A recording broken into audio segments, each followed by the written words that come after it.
एकनाथ शिंदे अकेले उद्धव, पवार और कांग्रेस पर हैं भारी। तीनों मिलकर भी 54 सीटों पर आगे। महाराष्ट्र में एक है तो सेफ वाला नारा काम कर गया है। नमस्कार, मैं ऋषभ शर्मा और आप देख रहे हैं आचरण न्यूज। महाराष्ट्र चुनाव में एमवीए का अब तक बहुत ही खराब प्रदर्शन रहा है, निराशाजनक। यहाँ एमवीए रुझानों में 50 से 60 सीटों के बीच झूल रही है। 288 विधानसभा सीटों वाले इस राज्य में महायुति को 220 सीटों पर लीड मिलती दिख रही है।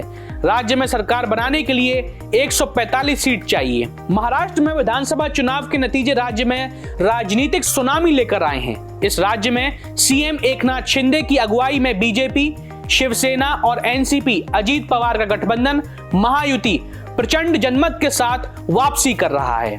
इस राज्य में बीजेपी, शिवसेना और एनसीपी तीनों ने ही धुआंधार प्रदर्शन किया है। अब तक के रुझानों में शिवसेना उद्धव ठाकरे 19 सीट, शरद पवार की एनसीपी 13 सीटों पर और कांग्रेस 19 सीटों पर आगे चल रही है और सिमट कर थोड़ी सी रह गई है, जबकि इस खेमे के अन्य उम्मीदवार 4 सीटों पर आगे चल रहे हैं। कुल मिलाकर महाराष्ट्र में महाविकास आघाड़ी 55 सीटों पर बढ़त बनाए हुए है, जबकि एकनाथ शिंदे की शिवसेना अकेले दम पर ही 55 सीटों पर बढ़त बनाए है। इस तरह से उद्धव ठाकरे, शरद पवार और कांग्रेस तीनों मिलकर भी एकनाथ शिंदे को मिल रही सीटों के आसपास ही रुझानों में दिख रही हैं।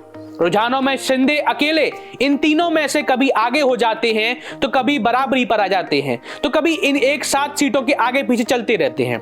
तो वहीं अजीत पवार की एनसीपी 38 सीटों पर आगे चल रही है।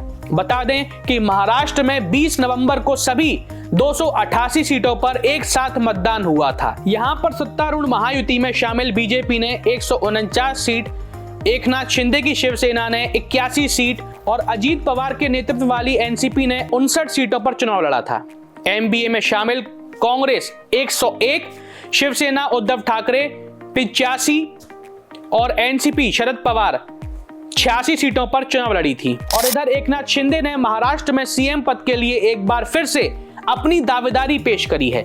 शिवसेना चीफ एकनाथ शिंदे से जब पूछा गया कि चुनाव के पहले ऐसा तय हुआ था कि जिसकी ज्यादा सीट होंगी सीएम भी उसका ही होगा, तो इस पर शिंदे ने कहा ऐसा तय नहीं हुआ कि जिसकी ज्यादा सीट होंगी उसका ही सीएम होगा।